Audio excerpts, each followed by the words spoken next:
Olá, tudo bem com você? Começa o nosso Identidade Geral. Essa é uma edição especial, é um especial de Natal que já tem sido tradição aqui no Identidade Geral, né? A gente tem 1 hora de programa, inclusive sem intervalos, com uma entrevista que é um presente para você, um presente de Natal. Sempre alguém com bastante expressão, com bastante história para contar, e a gente tem alguém nesse ano que, olha, tenho certeza que dispensa qualquer apresentações. Jader Santos. Mestre Wagner. Tudo bem, Jader? Doutor Wagner. Maestro Eu Jader estou Santos. aqui neste momento, nem acredito. Olha, a gente já se encontrou para conversar aqui no Identidade 3 vezes. Essa é a terceira vez, É sabia? verdade, eu pensei que eram só Aham. 2. Não. Essa é a terceira. 2 vezes a gente já se encontrou, Ah, tá. mas sempre foi muito rápido. Sim. Uma vez a gente conversou um pouquinho mais sobre a tua vida, mas mesmo assim foi rápido. A segunda vez foi para divulgar o novo projeto do Arautos, mas essa vez tenho muitas informações. Ai. Eu quero começar, inclusive, com uma coisa que talvez você nunca tenha dito assim na televisão e coisas do tipo. A tua infância. E eu vou começar no teu nascimento. Olha só. Uma história muito engraçada. Quase que você não nasce, Jader. É isso? É mais ou menos isso. Porque, não sei se todo mundo sabe, mas o Jader, ele tem um irmão gêmeo, Sim. né? Que é o pastor Jobson, que inclusive foi apresentador aqui da TV Novo Tempo por um longo período. E aí o Jobson nasceu e beleza, todo mundo foi embora, né? Já nasceu a criança. Inclusive o médico foi embora da sala, ok, já fiz meu trabalho, lavou as mãos. Aí, de repente, a minha mãe, né, sentiu que, peraí, mas não vem outra criança aí, falou para a enfermeira, né? Ela estava sentindo as E aí dores ainda. a enfermeira falou assim, não é possível, aí chama, correndo no médico que vai nascer uma outra criança. Porque, voltando um pouquinho atrás, foi a primeira gravidez de minha mãe, né? E aí na experiência, né, e também a falta de recursos naquela época, né, não tinha ultrassom, não tinha essas coisas. Né? Não sabia num pré-natal que seriam 2. E eu lembro que minha mãe até falou depois assim pra gente, né, que ela sentiu que estava grande e que falou para o médico, não seriam gêmeos, porventura, porque na família dela, inclusive, existem gêmeos, né? Ah, tá. Ela tem uma irmã que é gêmea e coisa assim. Aí o médico sempre desconversava, não, é só um. E o que ela achava estranho também é que naquela época auscultava assim com aquele aparelhinho, né? Sim.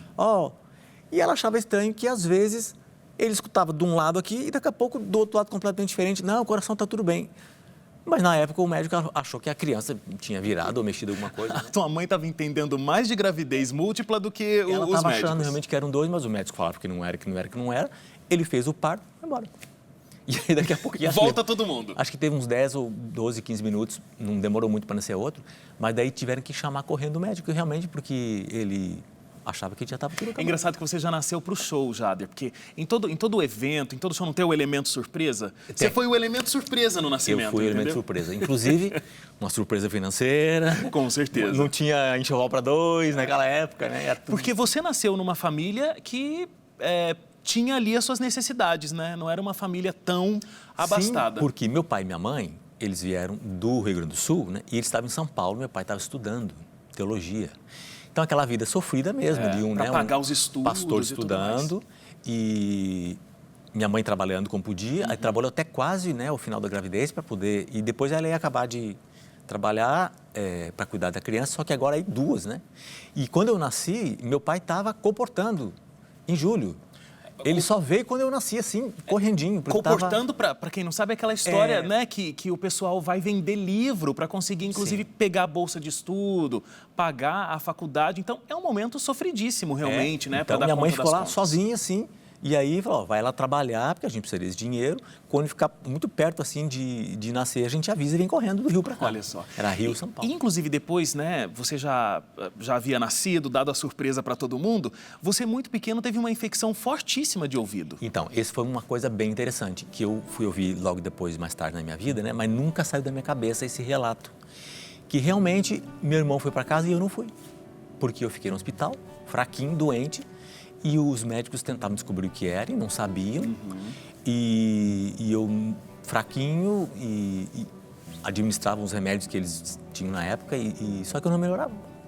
Tanto é que aí foi uma coisa até estranha, minha mãe, muito preocupada, inexperiente, mas também muito antenada, né, coisa de mãe, tomou uma decisão super corajosa, que por o espanto de todo mundo. Eu não sei se tinha passado 15 dias ou 10 dias, eu não sei quanto tempo. Mas ela viu que eu não melhorava e eu estava ficando cada vez pior e pior, e que não estava adiantando nada ficar no hospital. Aí a minha mãe falou assim, eu vou tirar o menino do hospital. E o médico falou para ela, esse menino está correndo risco de vida. Não dá para sair. E ela falou assim, eu vou tirar o menino do hospital. E fez o quê? Viajou com esse menino para Porto Alegre, que é onde a família dela morava. E você tinha nascido? Em São Paulo, capital. Gente, uma viagem do quê? De carro? Eu acho que foi de trem, acho na época. Ou de ônibus, não foi de carro. Ou foi de ônibus ou foi de trem. E aí o médico falou, a senhora está ficando louca. E como que ela conseguiu curar essa infecção? Então aí vem a coisa incrível. Ninguém sabia o que era, só sei que eu estava mal. Chegando em Porto Alegre, aí chegou com 2 recém-nascidos, né? Um já estava ótimo e o outro fraquinho, muito mal. Aí o médico da família tinha aquela coisa na época, né? Até famílias mais simples tinham um médico que atendia a família. Quando o médico apareceu lá, olhou para mim, fez um examezinho assim de toque, como é que tá o menino? Quando apertou aqui assim, eu dei um grito assim. Ela falou, esse menino tá com dor de ouvido. É infecção de ouvido. E lá na maternidade ninguém descobriu, estavam dando coisa generalizada assim. Aí administrou as coisas específicas para a infecção no ouvido que existia. Aí comecei a melhorar. Virei essa pessoa exuberante que você vê aqui agora. E cheio de autoestima. Ô, Jader, não, mas é interessante. Não, mas melhorei, disse que foi rápido. É interessantíssimo isso, porque assim, tudo poderia ter tido um desenvolvimento muito pior. Inclusive, assim, inspirada por Deus, a tua mãe te tirou daquele hospital. Sim, foi uma providência. Porque o teu ouvido é o teu principal instrumento de trabalho, não é? E você, obviamente, não deve ter ficado com nenhuma sequela, né? Não, fiquei. Parece que não. Eu fiz vários exames por aí e ninguém reclamou. Parece que você tem trabalhado bem nessa área aí e teu ouvido não ficou prejudicado, né? Vamos falar sobre piano. Sim. Superado tudo isso, você com 8 anos iniciou suas aulas de piano. Foi até um pouquinho antes disso. Antes? Foi... Não, era por aí, 7 para 8. 7 para 8 anos. Você deu uma pausa, aí depois você voltou com 11 anos. E foi aí que você ganhou o seu primeiro piano, inclusive. E porque eu vou te explicar o que aconteceu. Na época, eu sempre gostei muito e estava envolvido com as coisas. Eu fiquei sabendo que, inclusive, entre você e o teu irmão, assim, você tinha que ser o último a entrar na aula de piano, porque você não saía mais. Depois que você sentava no piano, você não saía mais do piano. Essa foi já a fase que a gente começou, né? E aí, quando a gente conseguiu um piano, meu pai conseguiu um piano, vamos colocar um piano aqui em casa e vocês vão estudar. Os 3 começaram a estudar, mas de repente eu era o mais complicado, porque eu não dava espaço para os outros, né? Só você que queria Só eu. Não, agora a outra vez do outro. E também o que foi negativo é que eu também me desenvolvi muito rápido. E nós 3 começamos juntos, e aí eles desanimaram um pouco também, né? Porque... o Jader tá aí, conseguindo, tal. Não avança tanto, e eu acho que eu fui até um elemento desmotivador para meus irmãos. Tanto é que meu irmão depois partiu para outros instrumentos, e o instrumento dele realmente foi trompete depois, e chegou a tocar muito bem. Isso o Jobson? O Jobson, isso. E minha irmã foi pro canto. E minha irmã sempre cantou bem. E deslanchou nessa área. E mexia música assim, mas não com uma coisa principal, Tem 2 coisas que eu acho muito interessantes na tua relação com o piano, que eu acho que pode ser uma lição para quem gosta de música. Primeiro, você não começou extremamente cedo a aprender a tocar piano. A gente até conversou sobre isso da outra vez que você veio aqui no Identidade. Dá tempo, quando existe talento realmente, dá tempo. E dedicação e paixão pelo instrumento, mesmo que você não começou lá criancinha, pode chegar lá. E outra coisa é que, assim, muita gente talvez não saiba, mas você não teve um piano logo de cara para poder ficar ensaiando em casa. Mas qualquer mesa, qualquer armário, qualquer superfície que você tocava, você estava dedilhando um piano ali. E eu brincava, inclusive, disso. Na mesa onde a gente comia, em qualquer superfície assim, meus pais falam, e meus irmãos também lembram, que eu ficava de bobeira, assim, fazendo algumas coisas, tocando piano. Fazendo de conta que eu estava tocando. E eu queria até falar uma coisa bem importante, que por que eu parei naquele momento, né? São contingências da vida, né? Eu comecei a estudar com uma professora que era longe da minha casa, era inverno no Rio Grande do Sul, a gente morava no interior, eu tinha que ir sozinho, voltar, e tinha um cachorro na casa da minha professora, que eu morri de medo desse cachorro. Então, por todas as circunstâncias, eu tinha aula de piano depois da minha aula de tarde, então já começava a ficar escuro, aí eu tinha que voltar sozinho, né? E aquele cachorro me perturbava e me metia medo. E também, só que um fator muito importante, não ter piano em casa, o que eu tinha que fazer? Eu tinha que ir para casa de outra pessoa que a gente ia para praticar lá, né? E então era mais uma saída ainda para um outro lugar para poder praticar todo dia. Então a união de todas essas coisas me impossibilitou, não deu certo. Aí parei. Mas aí meu pai foi assim muito sagaz nesse momento. Quando a gente estava morando em Goiânia, quando eu já tinha 11 anos, aí ele comprou um piano. E aí a gente começou a estudar, né? E aí é importante falar para os pais também que não era um maravilhoso do piano. Foi o que a gente pôde comprar, né? Mas era um piano. Inclusive, nessa tua volta aí pro piano, mais ou menos 11 anos, com 6 meses já te chamaram para tocar realmente lá em Goiânia, junto com o coral, é isso? Foi. Eu comecei a estudar, aí eu comecei assim, igual um... Voltou com tudo. Tipo uma pessoa que está presa e soltaram, né? Sei. Eu falei, não, agora eu vou. E aí, como meu pai já tocava violino, eu lembro que ele tinha umas partituras também, aí eu olhava aquelas partituras assim, a princípio, aquele monte de nota assim com tudo, eu falei, isso aqui deve ser tocado muito rápido, né? E aí eu lembro que eu tinha assim... desejo de tocar aquelas coisas complicadas logo. Então eu fui com afinco, realmente. Foi com tudo. Estudei. E aí logo eu estava na igreja, surge a tal necessidade, né? Meu pai era pastor de igreja, começou assim, culto de quarta-feira. Ó, se não aparecer ninguém para tocar, Jader vai. você toca. E a gente já combinava, ó. É o Deus os guarde pelo seu poder, Dó maior, que é facinho, né? Eu já estudava esses antes, então já tinha uns 2 ou 3 que foram os primeiros. Então era, meu pai. Era o primeiro repertório de Jader Santos ali vamos acontecendo. Escolher esse, que esse ele sabe, né? E aí foi. E para minha surpresa, realmente, acho que 6 meses, 8 meses, nem depois que eu comecei a tocar, logo veio o convite para eu tocar uma música para o coral da igreja, naquela necessidade. E a maestrina pôs confiança em mim, até eu achava que não dava conta. Né? Não, a gente precisa de você, pega isso aqui, estuda, porque o coral vai cantar tal dia e vamos ensaiar. E eu fui para frente no desafio. Nessa tua relação com o piano, que é uma relação solitária, né? Porque o instrumentista e o instrumento acabou fechados ali naquele universo. Você acabou se dedicando muito à música e esporte, por exemplo, que é uma coisa muito comum com gente jovem, né? Sim. 11 e tal, pré-adolescente hoje em dia. Você nunca foi muito ligado, né, Jader? Não. Meu esporte que eu lembro, assim, é de bater bola na rua com os meninos, né? Quando a gente tinha essa idade aí. E eu também fazia a famosa educação física, né? Que a gente sempre fazia na escola. Mas eu sentia que não era, assim, um atleta, né? Aquela capacidade. Mas eu fazia as coisas. Mas um fator interessante que eu preciso até mencionar para você, que realmente, como eu me envolvi muito com música, eu fui deixando de lado essas coisas, né? De fazer esporte até. E para a saúde é importante, né? Tanto é que, quando eu fui para o IASP, no ensino médio, né? Já, eu fiquei 3 anos lá do ensino médio envolvido com coisas de música, né? Tudo que você possa pensar. E aí teve um fato até cômico, eu acho, para mim. Eu tinha amigos que jogavam basquete, competiam em vôlei e tudo, e a gente fazia educação física na quadra, né? Mas eu já estava no finzinho da minha carreira do ensino médio e eu falei assim, eu nunca vim nessa quadra aqui de tarde, por exemplo, para arremessar uma bola nessa cesta aqui, né? E eu já estava saindo. Aí eu lembro que esse dia eu fui. Falei, vamos lá. Peguei uma bola de basquete lá, não sei se tinha alguém lá na quadra ou não. Falei, fui lá, olha, esse dia aqui eu vou vir para essa quadra e vou arremessar nessa cesta aqui agora, pelo menos uma vez na vida. Porque eu nunca tinha feito. E conseguiu fazer a cesta? Não consegui. Mas pelo menos você foi. Pelo menos eu fui. Dei meu sangue ali naquela quadra pelo menos 10, 15 minutos. Agora, e andar de bicicleta? Você preferia tocar piano ou andar de bicicleta? Cara, eu curtia muito andar de bicicleta. Porque eu tenho uma história sobre bicicleta. Ah, meu pai do céu, não é possível que você lembrou daquela.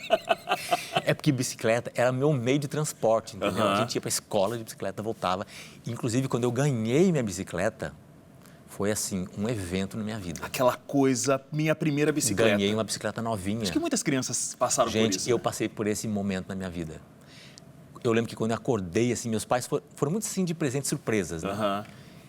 Quando eu acordei e vi aquele negócio na minha frente, assim, eu tive um momento de êxtase, assim. Agora, e aí eu usei mesmo. Mal sabiam os seus pais, quando estavam te dando esse mega presente, que você ia acabar atropelando uma senhora no meio da rua com a sua bicicleta, né, Jader? Eu atropelei uma pessoa voltando da escola. Você sabe que a gente volta da escola meio com gás, né?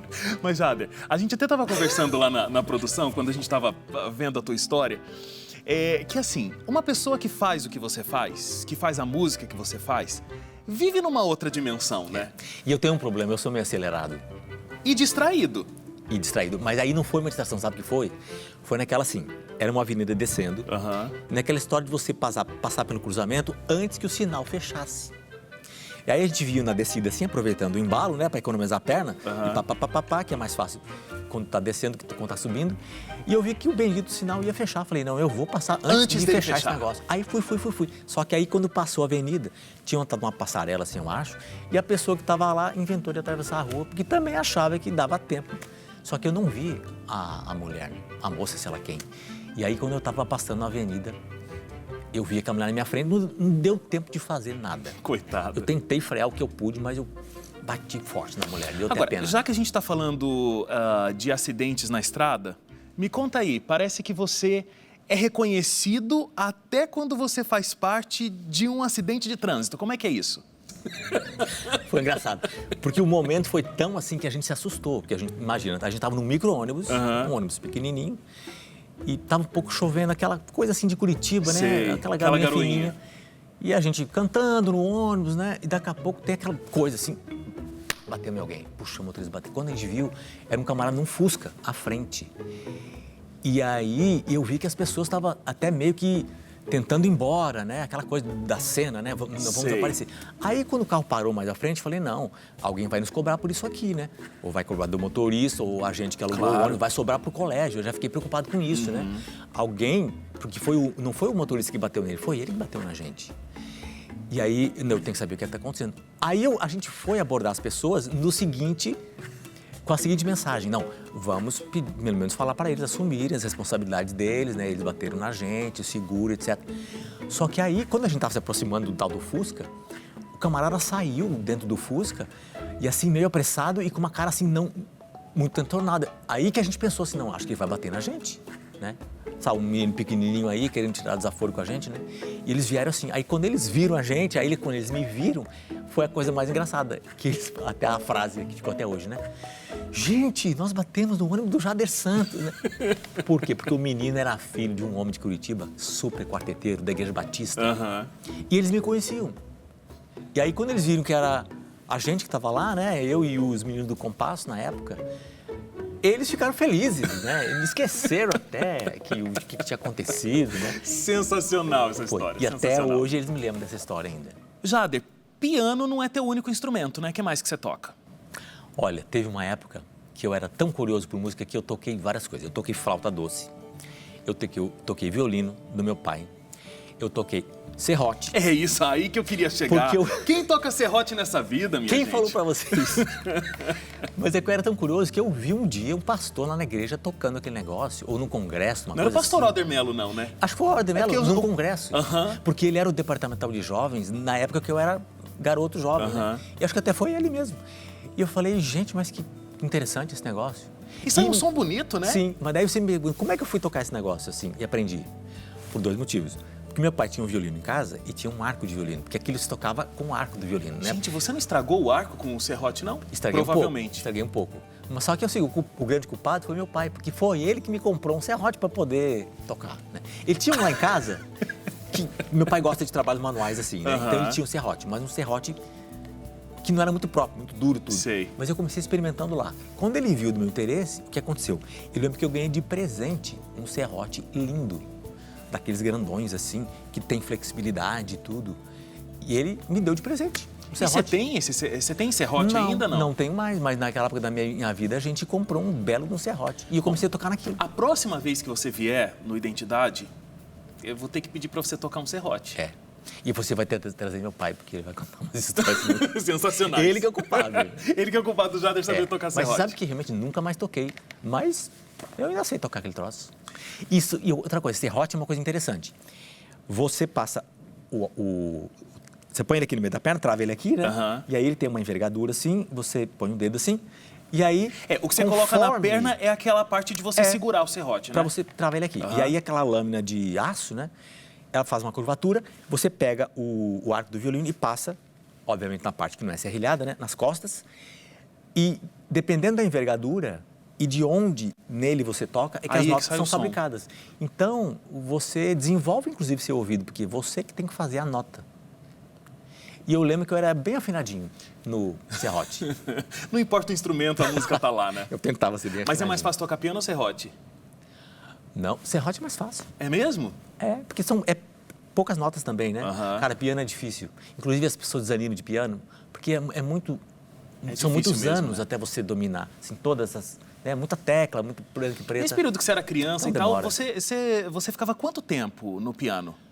Eu acho que eu estudava pelo menos umas 3, 4 horas, assim, todo dia. Todos os dias. E teve uma fase na minha vida que eu estudei, inclusive, mais. Eu inventei de prestar um concurso uma época. Aí, nessa época, eu estudava umas 6, 7 horas por dia. Ô, Jade, Foi uma agora insanidade. sim, com tudo isso, imagina, 7 horas por dia estudando piano, seria muito natural que a tua primeira área de formação fosse realmente música. Mas você, na verdade, estudou o teu instrumento, o piano, mas quando você foi optar por uma graduação, você foi fazer teologia. Por quê? Então, eu vou lhe dizer. Teve uma época que eu nem sabia por quê, mas depois eu entendi direitinho. Mas, basicamente, foram 2 motivos muito grandes. Um conceito geral. Eu sempre gostei de música, mas eu sempre fui muito focado nas coisas da igreja. Eu gostava de Teu fazer pai música. pastor. Meu pai pastor, né? A família pastoral sempre envolvida e a nossa família era envolvida. Eu lembro de visitas pastorais que meu pai fazia com a nossa família, visitando a outra família, né? Me lembro de meu pai visitando pessoas para dar estudo bíblico e levava os meninos, nós dois, meu irmão e eu na época, a gente cantava dueto, por exemplo, nas visitas, né? Nossa, coisa bonita. Então era bacana isso, era uma visita pastoral da família pastoral para outras pessoas, né? Então eu sempre fui inserido nesse meio. Aí o que aconteceu? Quando eu me vi assim, acho que o que eu queria fazer na minha música mesmo é música. Mas o quê? Vou ser regente, vou tocar na orquestra, vou ser concertista profissional, né? Eu lembro que teve uma época que eu fiquei muito vislumbrado em coral, assim. Eu queria ser maestro de coro, né, e tudo. E fui depois, mais tarde. Mas eu nunca me vi, assim, fora do contexto de igreja, né? Você nunca me via num palco, assim, fazendo uma carreira. Eu sempre gostava de fazer as coisas da igreja, o conjunto da igreja, o coral da igreja, tocar para a Santa Ceia da igreja. Então, isso era muito forte na minha vida. E acho que realmente Deus direciona muito as coisas, né? Porque aí, de fato, você indo para a teologia e com todo esse histórico de família pastoral, você de fato não desenvolveu uma carreira, mas você desenvolveu um ministério. Tanto que você saiu do teológico em 83 e aí você já foi chamado para a Voz da Profecia. Porque todo mundo conhecia o teu talento musical, obviamente, né? E houve realmente uma necessidade, né? Naquele momento precisaram de alguém e aí se lembraram que tinha um camarada que tinha se formado em teologia e que era um músico e que de repente poderia ajudar, né? Então acho que foi assim. Então os 2 fatores, só para não terminar sem responder direito, né? Que influenciaram a minha Escolha. faculdade não musical, mas ir para teologia, acho que foram 2. Primeiro, meu pai tinha sempre falado para mim, se você quiser trabalhar para a obra, né, para a igreja, essa palavra obra assim é muito, né, mas para a igreja adventista, para eles respeitarem você, você tem que fazer teologia. Se você não for um pastor, e naquela época que a música também não era muito valorizada, né? Música, quem era profissional de música era um... é músico. Gosta muito de trabalhar, né? Gosta de ficar tocando, aí, então vai tocar aí. Não era realmente muito valorizado. Então, eu nunca me esqueci dessas palavras deles. Se você quiser ser um músico respeitado na igreja, seja um pastor também. E ele me citava, inclusive, o exemplo do pastor e maestro Flávio Araújo Garcia, que é quem ele conheceu no colégio na época dele. E que realmente é um diferencial, né? Foi um maestro de uma progressão, de uma projeção artística incrível, né? Como músico, mas também foi um pastor extremamente dedicado e foi até pastor de igreja, né? No histórico dele. Então, meu pai tinha essa visão. Então, eu saindo do ensino médio, eu pensei, vou fazer o quê? Eu quero muito fazer música. E até fui para São Paulo, prestei vestibular para música, passei, mas na hora de decidir, eu falei assim, meus amigos estão lá, muitos estão fazendo teologia.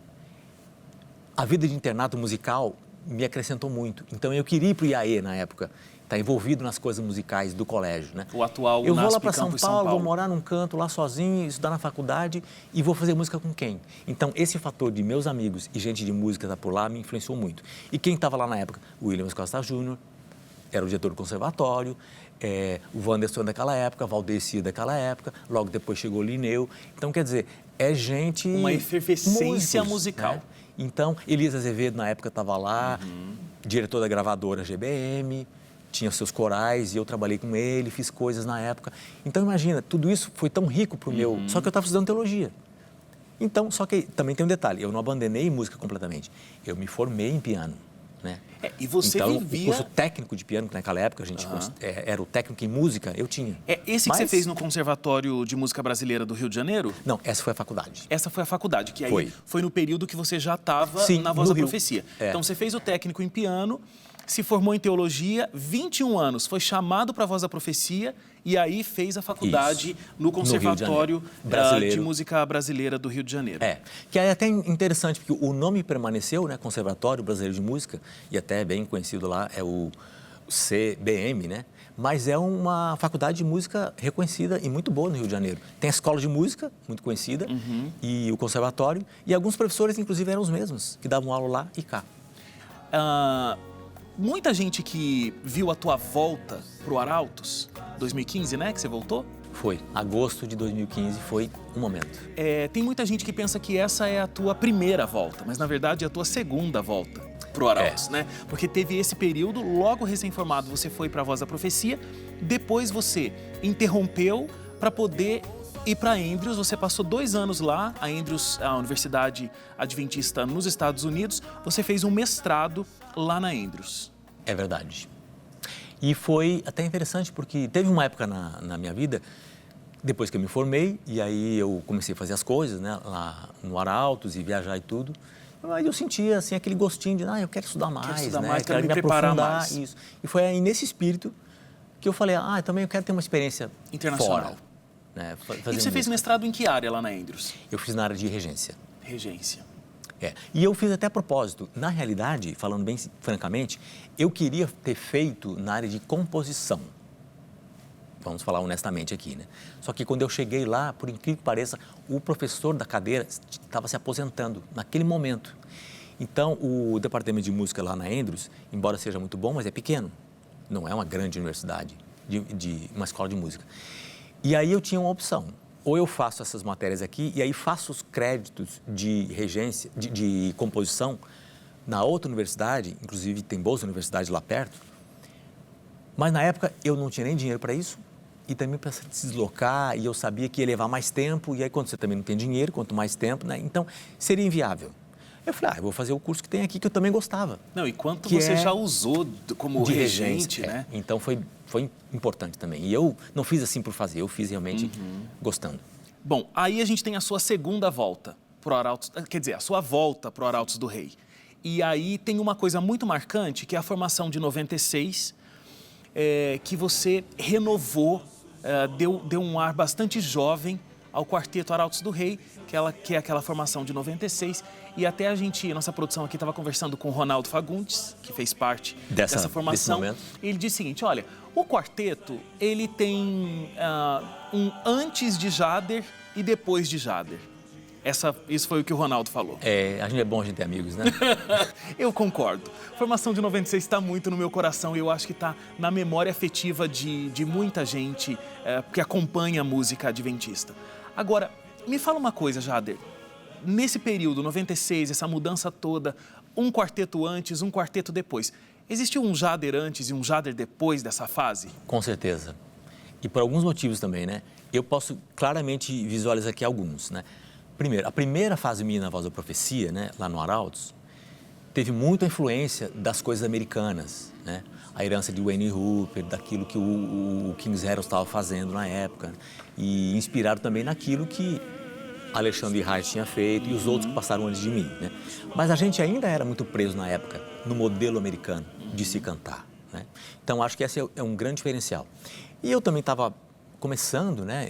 Eu estava me descobrindo ainda, fazendo minhas primeiras composições, meus primeiros arranjos, né? A tua primeira composição foi com 13 anos? Quem os criou? Foi a primeira vez que eu fiz uma música. Que fez parte do repertório do Arautos do Rei. Sim, Rei. E aí quando a gente foi gravar o CD de crianças, aí eu falei, vou incluir essa música aqui, porque foi uma música que eu fiz quando eu era criança, né? 13 anos. E tem uma linguagem assim infantil.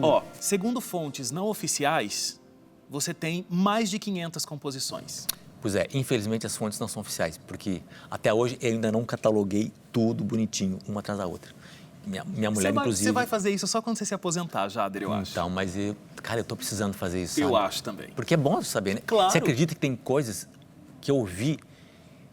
Foi até curioso, recebi um negócio pelo Facebook, né? Fui olhar, alguém mandou para mim assim aquilo, me marcou, um quarteto cantando. E eu falei assim, nossa, que música bonita. Parece assim com as coisas que eu faço, mas assim levemente, né? Aí quando eu olhei, estava escrito lá, gravamos, eu falei, que música é essa? Música tal de Jader Santos. Eu falei, Eu não me Minha lembro, música. não me lembro de ter feito isso. Aí depois eu lembrei o que aconteceu. Um quarteto ia gravar e eu estava no NASP nessa época, né? E eles me falaram, podia fazer uma música pra gente? Eu fiz, entreguei para eles e me esqueci dela. E eles demoraram um pouquinho para gravar e quando saiu eu também não vi. Aí depois de sei lá quantos anos, 2, 3 anos, e eu não me lembrava mais da música. Ainda bem que você gostou, né? E ainda bem que eu gostei. E ficou bem gravado, eles cantaram muito bem. Como é que é compor? A gente colocou lá no nosso Facebook que você vinha aqui conversar com a gente, e aí muita gente começou a perguntar sobre composição. Você tem músicas que são muito emblemáticas. Vou citar algumas aqui, talvez eu vou ser muito parcial nesse momento, porque são coisas que eu gosto muito. Se ele não for o primeiro, extremamente marcante. Em seu coração, então já não é mais nada, não passa de uma ilusão. Mas se ele for o primeiro, o seu companheiro, motivo do seu existir, você vai viver, você vai sorrir, você vai vencer, você vai viver, você vai sorrir, vai. Chegou a hora. Música, assim, muito do coração de muita gente. Sei lá, eu podia citar Feridas, tá aqui a produção colocou. E muitas outras, né Jader? Não Me Esqueci de Ti, que inclusive tá no Inário Adventista. Sim. Como é que é o teu processo? Como é que você cria? Como é que faz para de repente, uma visão como essa? Porque, por exemplo, quantas músicas existem sobre Volta de Jesus? Dezenas, centenas. Centenas, com certeza. Aí você faz de uma perspectiva totalmente diferente. Deus falando para Jesus, chegou a hora, vai lá, vai buscar aqueles por quem você morreu. Como é que faz para ter essa... Então, isso até é linkado naquela outra coisa que eu estava te respondendo, né, dessa outra fase do quarteto. Eu comecei a fazer minhas primeiras composições lá. Né? Um pouquinho antes eu tinha começado, mas assim, eu não estava firmado como um compositor. Assim, é uma das coisas que eu fazia na vida. Na minha volta em 96, uma das coisas que contribuíram é que foi bastante autoral aquele momento. Tem muita música minha lá, naquela época de 96 para frente, né? E já com uma outra visão também de estilo, né? E de rumo na direção do quarteto. Essa é uma marca muito sua, em todos os seus períodos no Arautos, né? Você tem uma produção de discos que é realmente muito autoral. Então, porque eu também comecei a me apaixonar por essa coisa de escrever música, né? E isso é uma coisa muito de dar e receber, né? Porque quando você faz, por exemplo, uma poesia, um texto, uma música, e você mostra para alguém e não acontece nada, você começa a perceber que aquele texto ou é fraco ou não tem valor, alguma coisa assim, né? Então eu comecei a perceber que as músicas que eu fazia encontravam eco nas pessoas, né? A gente cantava nos apelos, as pessoas vinham, né? A gente começou a gravar essas coisas, as pessoas começavam a cantar, né? Filho, vai, agora basta, está provado, mal não presta, chega de esperar. A saudade dói demais. E o próprio grupo com o qual a gente trabalha, né? Você vê se eles se empolgam com a música A ou com a B. Né? Tem coisas minhas, por exemplo, que eu trouxe para ensaiar e eu vi que não tinha brilho no olho, né? E eram músicas minhas, eu deixei de lado. Outras coisas a gente cantava, eu via que... Quem trabalha com produção artística tem que ter isso, né? Tem que se apaixonar pelo que está fazendo, mas tem que abandonar quando percebe que aquilo não encontrou esse eco. Não tem jeito, é assim. Então, aí o que eu procurei fazer, né? Quando eu comecei a gostar da coisa da composição e ela começou a acontecer, eu realmente tinha para comigo esse método. Olha, eu vou falar sobre a voz de Jesus, ok? Eu não quero falar as mesmas coisas. Quero falar coisas diferentes. Do mesmo jeito que todo mundo sempre fala. Então, aí, realmente, isso é uma cobrança que eu faço para mim mesmo. Eu gosto muito, inclusive, de fazer música de encomenda, né? Eu já fiz várias para o CDJA, que eram títulos, inclusive, qual é o título do CDJA desse ano? Quase no Lar. Aí, fiz a música Quase no Lar, né? Não, Fiel Toda Prova, é o lema que a gente tem. Aí, eu fiz Fiel Toda Prova, né? Foi desse jeito que aconteceu. Então, aí, eu me desafio, eles põem uma coisa na minha frente, e eu falei assim, ok, então como que eu poderia falar isso aqui de uma maneira diferente, pelo menos, ou dizendo algo que alguém ainda não disse. Aí eu vou por esse caminho. E você é Eu muito tento. rápido, né? Assim, Às você vezes- senta e às vezes- compõe. Às vezes vem rápido. E eu também me habituei a fazer letra e música, então eu resolvo tudo comigo, né? É, não tem que depender de outra Porque às pessoa. vezes você espera, tem uma música aqui, quando que a pessoa vai me devolver uma letra? Às vezes demora uma semana. Então, É um dom muito divino e eu acho que por isso que causa tanta curiosidade em todo mundo, esse lado da composição. Choveu de pergunta para você sobre composição ali, porque é muito diferente para a gente que não tem esse talento. Eu lembro, por exemplo, a gente já conversou até sobre isso, quando te chamaram de volta para o Arautos, agora para 2016, o que muita gente ficou pensando é assim, poxa, o Jader tem uma história lindíssima com Arautos. Será que não era melhor deixar essa história lá e pronto? Que lindo, passou aquela fase, porque o Jader vai voltar, ele vai conseguir resgatar tudo isso? Eu lembro que até o teu filho, né, o Guilherme, disse assim, pai, Ele falou. pai, não é melhor deixar quieto? Você não vai estragar uma história eu que... se fosse você não ia. E aí eu lembro... Ele me falou. Porque assim, eu tive o privilégio, gente, de ser vizinho de Jader Santos por um longo período aí. Fomos vizinhos. Agora mudamos, né, Jader, ambos. Mas aí quando você estava produzindo esse novo DVD, o Tudo Novo de Novo, eu lembro que eu estava lá na tua casa tal e você, vou mostrar a música nova aqui. E você começou a dedilhar o Tudo Novo de Novo. Na minha cabeça, eu te falei isso na época tal, mas na minha cabeça eu pensei assim, cara, é o Jader. É o Jader de antes, versão atualizada, versão 2016. Realmente é um dom teu, a composição e essa característica muito forte, essa característica Jader Santos do Arautos do Rei. É um casamento que dá muito certo na tua composição. Então, você falou uma coisa assim bem importante, é a coisa literária também, né? Que tem assim, é a gente, né? Você É pega você. um Machado de Assis, é ele, né? Você pega um Beethoven, é ele, pega um Chopin, é diferente. Então, é bom até que a gente tenha essa identidade para a gente ser a gente, né? Porque tem uma época na vida artística que a gente copia muitos outros, né? Porque você quer avançar e você não tem todos os elementos. Mas é interessante quando você se sente assim, puxa, realmente isso aqui sou eu mesmo, né? Só que agora a minha grande briga, não de agora, mas já dos últimos anos, é que a gente também não pode ficar o mesmo, né? Então aí a gente tem que se inovar, né? Agora, ô Jader, falando sobre composição, você também, além de compor músicas, singles, que vão compor ali um disco, tem a história dos musicais. Eu gosto muito. E é diferente esse tipo de composição, não é? Porque aí você tem que compor, na verdade, 2 horas de um programa. É uma história. É uma história. Você tem que inventar Contar a em forma história. de música. Contar em forma de música. E eu gosto muito de fazer.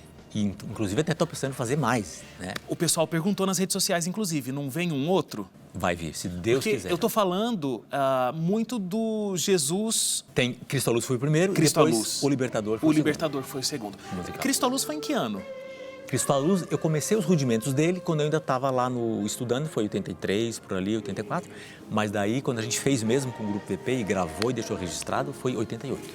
E aí, Libertador foi 2000 e... Foi 2000... Primeira década de 2000, em algum momento ali. Foi ali 2008, 2007. 2007. 2007, com certeza. Vamos fazer outro então, Jader. Então, até te falando com meus amigos produtores aqui e a gente vai partir para o musical mesmo. Porque a gente tem tanto talento aqui, né, na Novo Tempo, podemos envolver várias áreas e fazer um musical aqui. Já tem um tema, não? Tenho. E já pode contar? Então, não sei se eu devo, porque esse negócio é o seguinte, você conta, aí tem gente depois- que faz daquela história e aí você ficou para trás, Entendi. né? Não, então não conta. Então, não é nem por orgulho, mas é por segurança. Eu acho. Não está registrado ainda. Não está registrado. Mas eu já tenho na minha cabeça aqui o tema. Quando desligar a câmera, eu vou perguntar de novo para eu saber. Enfim, tem um piano aí, claro, um teclado, tá aí. Jader Santos, sem ter um teclado, a gente fica meio aí estranho. Então, eu queria fazer o seguinte com você. Tem muita música que você fez e tocou a vida das pessoas. Agora eu quero saber as músicas que tocaram a tua vida em diferentes momentos. Para você tentar lembrar, dedilhar aí um pouquinho e cantarolar um pedacinho dessa Minhas música. ou dos outros? Dos outros. Ou até sua. Coisas que te marcaram em determinados períodos da tua vida. Primeira delas. Vamos pensar. Música que lembra a tua infância ou até a tua adolescência. Infância e adolescência, por incrível que pareça, o que mais me marcou foi Heritage Singers. Você acredita? É isso aqui. Vamos ver se está... Estão... Que é It won't be long. É uma música de Jesus.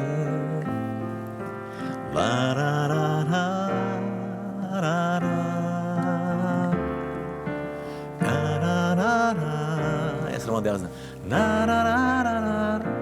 Essa é uma delas, né? O que vocês ouviam na casa de vocês? Não, a gente ouvia GBM. Tudo Tudo da GBM a gente tinha. Que eram os grupos, né? Era solistas Manuel Escórcio, Isabel Santos na época, era Alfredo Arruda. Você consegue lembrar de alguma coisa aí?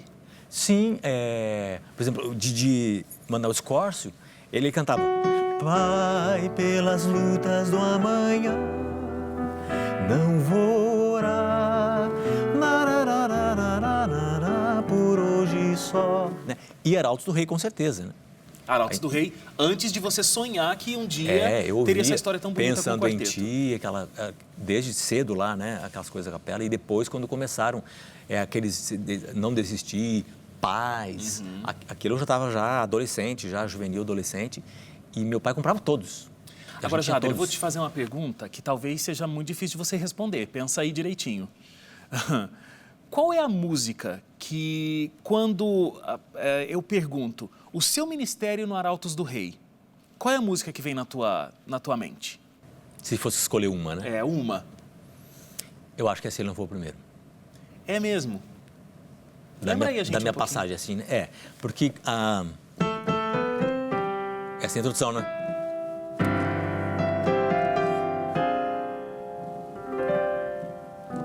No trono do viver só existe lugar pra lugar de quem... Aí vai embora, né?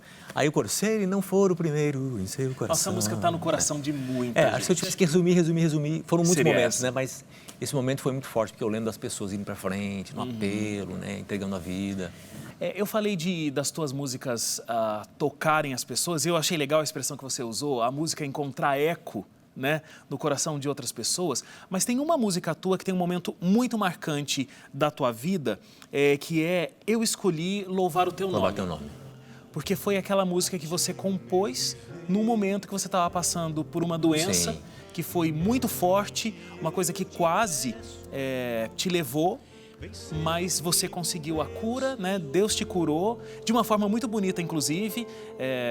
A gente nem tem tempo para contar toda a história, mas você teve um câncer Sim. muito forte e você decidiu encontrar na medicina natural a cura para esse câncer e realmente foi curado. Graças E há a Deus. muitos anos, né? Já tem mais de 14 anos, 15 anos. E essa música, Eu Escolhi Louvar o Teu Nome, é a música que marca essa fase e marca uma relação muito próxima de você com Deus. É verdade. Quer um assim? Eu quero. Eu hoje escolhi louvar Teu nome, pois eu sei o Deus que Tu és. Ainda está escuro, mas eu sigo pela fé. E assim agora, né? Mas realmente foi uma marca desse momento. E eu queria falar só uma coisinha rápida aqui sobre minhas composições, do que uma pessoa me falou um dia, né? Ela falou uma frase que me marcou muito. Falou assim, olha, eu gosto das suas músicas porque você fala tudo aquilo que eu queria dizer e eu não consigo. Mas se eu pudesse, eu diria desse jeito. Então, acho que é isso, de repente, que acontece, né? É como a gente lê um livro, né? Às vezes, eu queria ter escrito essa história. Não é assim? Eu queria ter tido esse pensamento. Às vezes você não tem o talento para fazer aquilo, mas é a tua alma. Parece que a tua alma está representada ali naquela hora. Esse dia eu vi um músico amigo meu falando, assim, até brincando, né? Eu queria que aquela música fosse minha, né? Que alguém escreveu. Porque, assim, tão a essência daquilo que a gente queria ter dito ou escrito, né? Mas aí foi o outro que escreveu, né? Jader, tem uma coisa que a gente precisa falar antes dessa entrevista terminar, já que a gente está falando de composição, suas diferentes fases aqui no Arautos do Rei. Você deu uma movimentada no Brasil nesses últimos 2 meses. Porque Verdade. a gente teve o Tarsi, segundo tenor Sim. do Arautos, saindo, e o Milton, o baixo do quarteto, saindo. E a gente já tem os 2 novos integrantes do Quarteto Arautos do Rei. E isso movimentou. Todo mundo que canta tenor, todo mundo que canta baixo, quarteteiro, apaixonado por isso, gostaria de ter uma oportunidade no Arautos do Rei. Me fala como é que foi a escolha desses 2 nomes. Eu acho que esse é o primeiro programa que você está falando sobre isso, né? É verdade. E o que você espera dessa nova formação do Quarteto Arautos do Rei? Formação 2017 ou formação 2018? Vai ser 2018, Vai ser porque 2018. vai começar em 2018. Então vamos falar em 2017 ainda da formação 2018. Tá.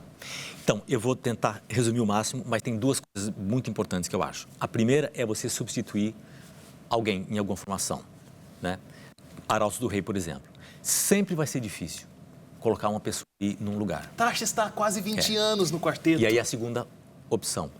Ainda mais quando você substitui ícones que ficaram assim Claro. tanto tempo, né? Não desmerecendo os outros, mas tem figuras assim muito fortes. Emblemáticas. Imagina quem substitui o Roberto Rabelo, né? É. São coisas difíceis, né? E então o que acontece? Você tem que tomar decisões.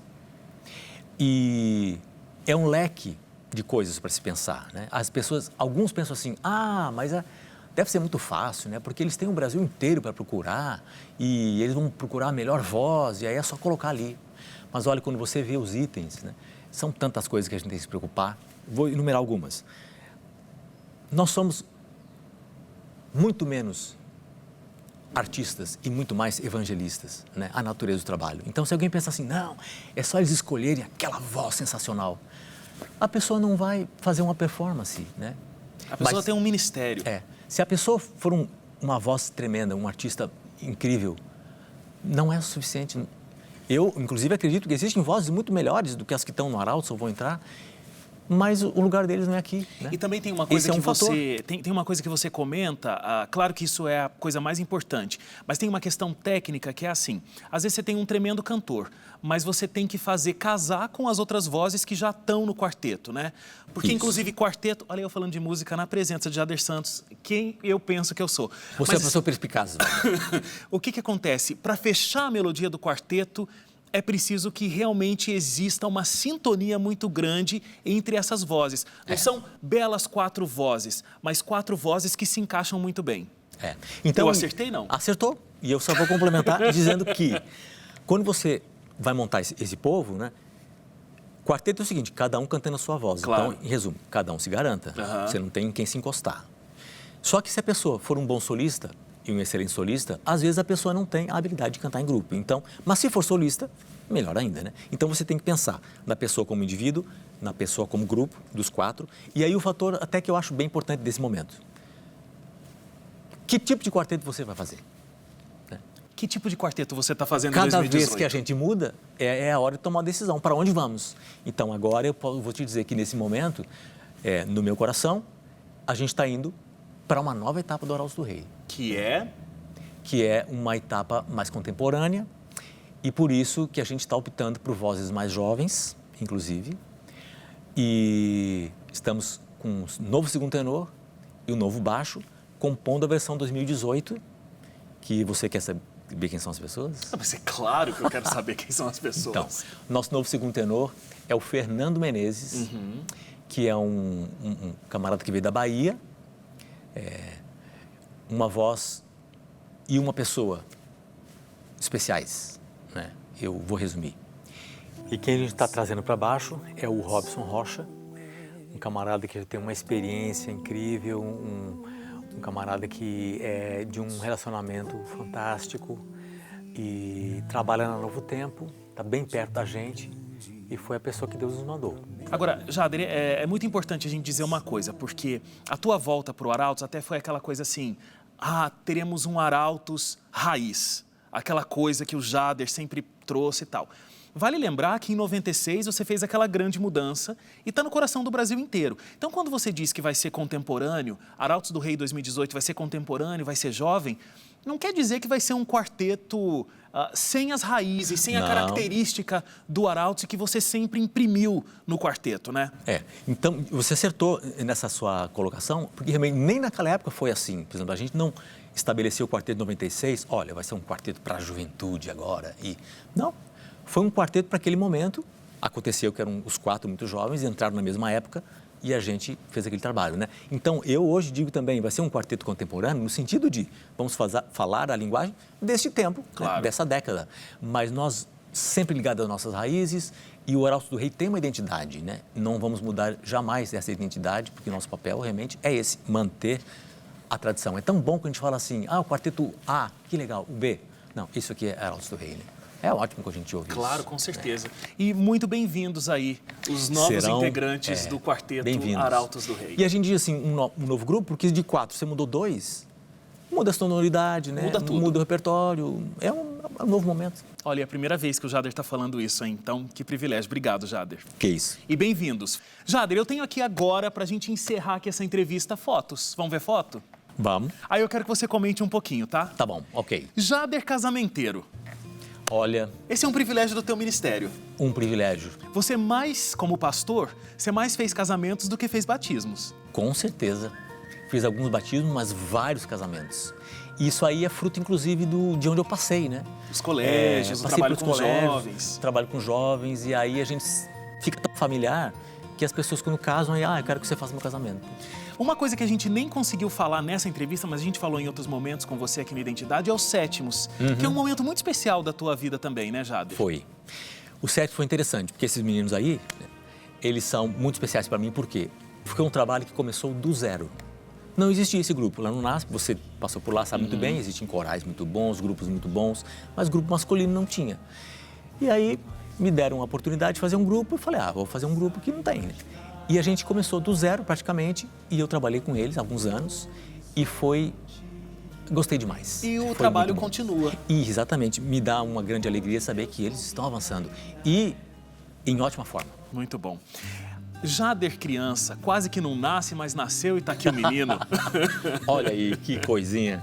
Você lembra com saudade dessa fase? Eu lembro dessa fase. Uma fase. Não é a melhor fase da vida? Eu tinha uma infância muito bacana, muito legal. Aqui, olha, você já com talvez o seu melhor amigo de vida aí. Sim. Passou horas e horas com ele. Isso aí era na igreja, foi na igreja. Foi na igreja. Era o piano da igreja. O jovem Jader lá. tocando. Formação de 84. Então, especialíssima, porque foi quando eu comecei a falar assim, bom, agora eu sou parte da Voz da Profecia do Arautos do Rei.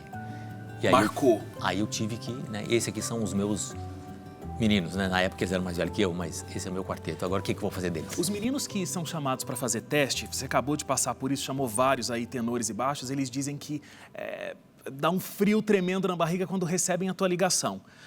Você ficou com esse frio na barriga quando recebeu a ligação para fazer parte da Voz da Profecia? Eu fiquei, e eu me lembro ainda de uma coisa interessante. Eu recebi o convite na época, e a gente foi para a Voz da Profecia fazer o teste de entrevista, né? E eu lembro que alguns comentaram a mesma coisa que eu. Quando a gente entrava naquele estúdio, tinha um cheiro aquele estúdio que era único. E você pergunta isso depois para José de Castro, Arlo Brasil, eles vão dizer a mesma coisa. Era um evento a gente estar naquele lugar, ver aquelas coisas, aquelas máquinas e entrar no estúdio da Voz da Profecia. Era um acontecimento. Então, até quando os meninos ficam nervosos aí no teste, você consegue compreender, né? Já passou por isso também. E sabe que uma das tarefas da gente é amenizar isso, porque deixar a gente quer calmos. que eles deem o melhor deles. Se eles ficam muito nervosos, eles não conseguem. Então, a gente tenta suavizar ao máximo, mas a barriga sempre dá um gelo. Primeiro disco do Arautos do Rei, você foi o primeiro a gravar um LP do Arautos do Rei. E aí o primeiro na volta do LP do Arautos do Rei também, né? Porque o Tudo Novo de Novo saiu em LP depois. Saiu, é verdade. Então tem algumas coisas que marcam, né? E não é assim que a gente fez de tudo para acontecer aquilo, mas a vida vai se modernizando, né? Formação 96, a grande mudança. Então, eu acho que o que eu posso dizer desse povo aí marcou demais. Saudades. Porque desde o primeiro momento que a gente se encontrou, a gente se deu muito bem. Falar de casamento, olha só, Jader e Lucinha. Olha só. Que acabaram de completar 25 anos, 25 nossas bodas aí. ano. Então eu dou graças a Deus porque eu me casei bem. Ela é uma mulher especial, engraçadíssima, mãezona de todo mundo por onde você passou, nos internatos e tal. Ela tem virtudes assim, inclusive até que poucas pessoas sabem, né? Quando eu me casei, as pessoas falavam assim, ela canta, ela é solista, ela não sei o quê. Não, ela não é musicista, né? Mas você acredita que ela me dá uns insights assim na área de música? E a minha mulher é muito de intuição, ela é muito perceptiva e ela sempre acerta. Ela me ajuda nas minhas composições, nas coisas. Guilherme, que é uma figuraça, filho do Jader. Inclusive, estavam perguntando, quantos filhos o Jader tem? Esse, gente. Esse. Acabou. O Guilherme é uma coisa espetacular na nossa vida. E eu, particularmente, sempre gostei muito de criança. Mas, quando você tem a sua criança, né, é um outro momento. Meu filho, eu tenho comentários com minha mulher e com outras pessoas. Em cada fase da vida dele, ele foi muito único. E eu Ele curti muito realmente. cada fase. Ele é muito né? engraçado. E eu curto muito cada fase, né? Paizão. E agora a fase que eu tô mais curtindo é que, por incrível que pareça, ele tá muito parecido comigo em muitas coisas. Em muitas coisas. Então, coisa que eu nem previ, assim, né? Mas eu me vejo lá. E numa versão assim... Isso tem o lado bom e o lado ruim, né? O lado ruim a gente nem conta na entrevista, né? Jader, a gente ficou 1 hora sem intervalos conversando aqui e eu tinha muita coisa para falar ainda. É uma pena que acabou. É pena mesmo. Mas parabéns pela sua história, parabéns pelo ministério que você construiu ao longo de todos esses anos. Eu acho que você foi muito abençoado por Deus e você abençoou a vida de muita gente. Se a gente colocasse aqui nesse programa testemunhos de pessoas que tiveram uma história impactante, uma história de vidas transformadas, graças a uma composição tua, graças a uma música que você tocou no piano num momento de apelo com o quarteto que você ensaiou como diretor musical, enfim, tantos alunos pelo período que você passou nos 2 colégios, no IAP e no NASP, onde você foi paizão desses jovens e tudo mais. O teu ministério é muito grande e abarcou muitas pessoas. Então, foi muito bom ter você como esse presente de Natal aqui no Identidade Nossa, Geral. eu fico muito feliz, muito obrigado pelo convite e um privilégio que Deus me deu aqui, estar mais uma vez aqui no seu programa, dizendo essas coisas, né, que a gente até se esquece, né? Aí a gente bom se relembrar. relembra, a gente vive de novo todas as emoções. E que Obrigado. Deus abençoe muito, muito, muito a nova formação aí 2018 do Arautos do Rei. Que Muito tudo, obrigado. Faça tudo novo de novo aí em Sim, 2018. que a gente tenha caminhos bons aí, surpresas musicais e também não musicais, né? Porque Jader, Feliz Natal, um ótimo ano novo para você. Muito obrigado mais uma vez. igualmente para você.